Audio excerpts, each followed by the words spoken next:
नमस्कार दोस्तों। आज के इस बेहतरीन एक्सप्लेनर में हम साइकोलॉजिकल थ्योरीज और इंपॉर्टेंट पब्लिकेशंस की पूरी टाइमलाइन में मास्टर बनने वाले हैं। मेरा वादा है कि इस सेशन के बाद मनोविज्ञान के इतिहास का कोई भी क्रूशियल डिटेल आपसे छूटने वाला नहीं है। तो चलिए फुल एनर्जी के साथ शुरू करते हैं। स्क्रीन पर जो शानदार विजुअल कलेक्शन आप देख रहे हैं ना, ये हमारा एक step by step study companion होने वाला है। इसमें हमने साइकोलॉजी के सभी बड़े स्कॉलर्स और उनके हिस्टोरिकल कॉन्ट्रीब्यूशंस को एक ही जगह समेट लिया है, ताकि आपका लर्निंग प्रोसेस बिल्कुल सिस्टमैटिक और आसान हो जाए। तो अपने माइंड में एक परफेक्ट टाइमलाइन बनाने के लिए हम इन 5 अलग अलग एराज को कवर करेंगे। पहला, फाउंडेशंस ऑफ साइकोलॉजी। दूसरा, पायनियर्स ऑफ बिहेवियरिज्म। तीसरा, कॉग्निटिव डेवलपमेंट एंड गेस्टाल्ट। चौथा, साइको एनालिसिस एंड पर्सनैलिटी। और पांचवा, एक्सपेरिमेंटल माइलस्टोन्स। ठीक है, तो चलिए सबसे पहले डाइव इन करते हैं पार्ट 1 में, फाउंडेशंस ऑफ साइकोलॉजी, यानी हमारे शुरुआती दार्शनिकों की दुनिया में। शुरुआत करते हैं जीन जैक्स रूसो से, जिनका टाइमलाइन 1712 से 1778 तक रहा। इनकी मेजर बुक्स पर ध्यान दीजिएगा, खासकर सोशल कॉन्ट्रैक्ट, सेकंड डिस्कोर्स और सबसे इंपॉर्टेंट एमाइल। इन किताबों ने ही एजुकेशन और ह्यूमन नेचर की हमारी समझ का बेस तैयार किया था। और इनके साथ ही हम देखते हैं एरिस्टोटल यानी अरस्तु को, जिनका समय 384 से 322 ईसा पूर्व था। इन दोनों के ही शुरुआती फिलॉसफिकल थॉट्स हमारे लिए फाउंडेशन का काम करते हैं। अब आगे बढ़ते हैं हमारे दूसरे एरा की तरफ, पायोनियर्स ऑफ बिहेवियरिज्म, जहां फोकस पूरी तरह से मेजरेबल एक्शंस यानी कंडीशनिंग और लर्निंग पर आ गया। इस एरा में सबसे पहले आते हैं E.L. थार्नडाइक। अगस्त 1874 से अगस्त 1949 तक के अपने जीवन काल में इनके 8 मेजर पब्लिकेशंस रहे हैं, जो सच में हिस्टोरिकल हैं। इनमें educational psychology, the element of psychology और एनिमल इंटेलिजेंस काफी फेमस हैं। अब एनिमल इंटेलिजेंस के कॉन्सेप्ट को समझना बहुत ही सिंपल है। मान लीजिए आपने एक बिल्ली को पजल बॉक्स में रख दिया। वो बार बार ट्राई करेगी, गलतियां करेगी और फाइनली बाहर निकलना सीख जाएगी। ट्रायल और एरर का क्या बेहतरीन प्रैक्टिकल एग्जाम्पल है ना? इनकी बाकी इंपॉर्टेंट बुक्स हैं the teachers word book, the measurement of intelligence, the psychology of wants, interests and attitudes, introduction to the theory of mental and social measurement और द साइकोलॉजी ऑफ अरिथमेटिक। और जब conditioning की बात हो तो Ivan Pavlov का जिक्र तो आना ही है। 1849 से 1936 के अपनी टाइमलाइन में उन्होंने 1904 में डॉग्स पर अपना वो बेहद मशहूर एक्सपेरिमेंट किया था। यही वो प्रोसेस मैप है जो क्लासिकल कंडीशनल थ्योरी और बिहेवियर मॉडिफिकेशन थ्योरीज को कनेक्ट करता है। इसे रोजमर्रा की जिंदगी से रिलेट करें तो जैसे ही आपके फोन पर नोटिफिकेशन की टोन बजती है, आपका हाथ ऑटोमेटिकली फोन की तरफ चला जाता है, राइट? ये बिल्कुल पावलोव के एक्सपेरिमेंट जैसी ही एक नेचुरल कंडीशनड रिस्पॉन्स है। इसी कड़ी में 3 और बड़े बिहेवियरिस्ट्स आते हैं, B.F. Skinner, John B. Watson और क्लार्क हल। स्किनर, जिनका टाइमलाइन 1904 से 1990 तक था, अपने रैडिकल बिहेवियरिज्म के कॉन्सेप्ट के लिए काफी जाने जाते हैं। इनकी books the technology of teaching और बियॉन्ड फ्रीडम एंड डिग्निटी तो आपको जरूर नोट करनी चाहिए। वहीं वॉटसन ने बिहेवियरिज्म को साइकोलॉजी में पूरी तरह से एस्टैब्लिश किया और क्लार्क हल ने भी इस फील्ड में अपना अमूल्य योगदान दिया।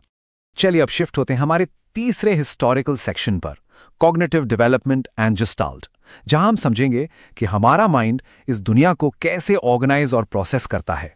इस फील्ड में जीन पियाजे का नाम सबसे ऊपर आता है।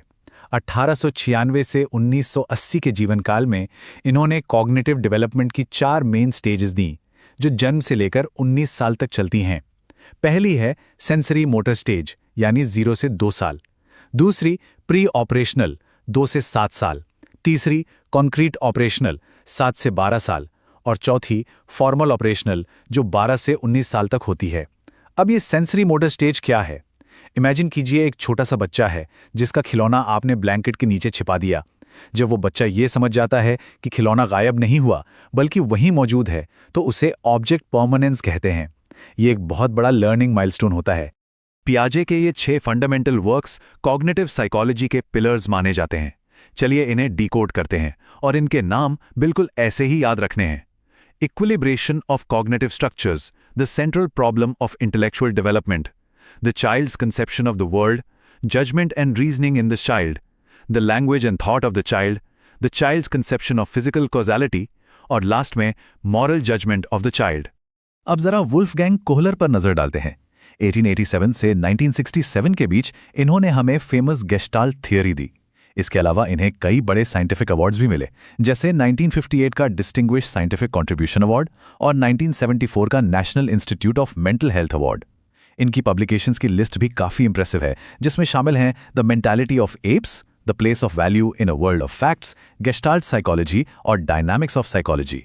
और ये जो जेरोम ब्रूनर की क्रोनोलॉजिकल बुकशेल्फ टाइमलाइन है ना, ये बहुत ही शानदार तरीके से इलस्ट्रेट करती है कि उनका मेन फोकस परसेप्शन से लेकर एजुकेशन कल्चर तक कैसे बढ़ा। ये जर्नी शुरू होती है 1947 में उनकी book value and needs as organising factors in perception से। फिर 1956 में I a study of thinking, 1961 में द प्रोसेस ऑफ एजुकेशन, 1966 में toward a theory of instruction, 1973 में द रेलेवेंस ऑफ एजुकेशन और फाइनली 1996 में पब्लिश हुई द कल्चर ऑफ एजुकेशन।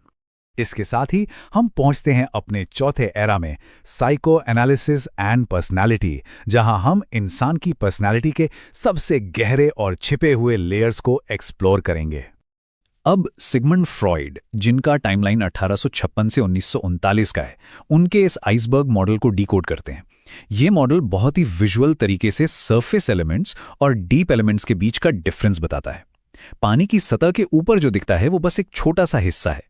असली खेल तो पानी के बहुत नीचे होता है, जहां लिबिडो, एरोस, थैनेटोस जैसे गहरे तत्व मौजूद हैं। इसके अलावा ओडिपस कॉम्प्लेक्स और इलेक्ट्रा कॉम्प्लेक्स जैसी कॉम्प्लेक्सिटीज भी यहीं छिपी होती हैं, जो हमारे बिहेवियर को अंदर ही अंदर बहुत स्ट्रांगली ड्राइव करती हैं। अगर हम फ्रॉइडियन पब्लिकेशंस का एग्जैक्ट क्रोनोलॉजिकल पाथ ट्रेस करें तो ये एकदम 1895 में स्टडीज ऑन हिस्टेरिया से शुरू होता है।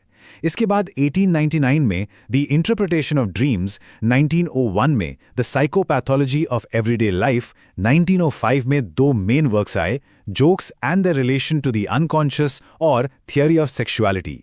फिर 1917 में द साइको एनालिसिस और एकदम लास्ट में 1923 में आई the ego and the end.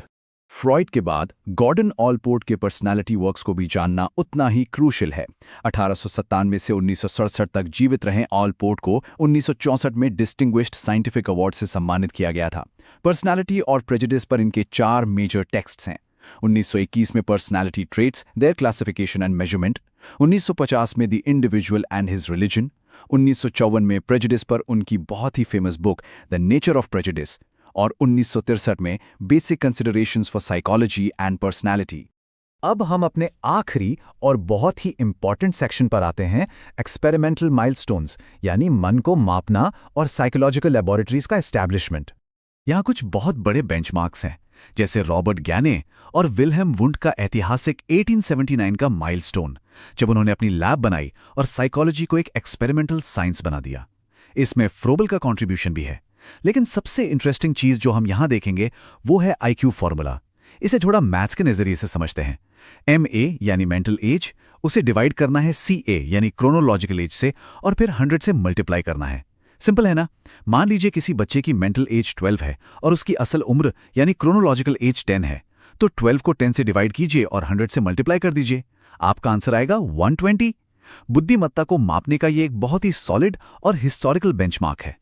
तो दोस्तों, इन सभी साइकोलॉजिकल एरास के सफर को पूरा करने के बाद मैं आपको एक सवाल के साथ छोड़ना चाहता हूं।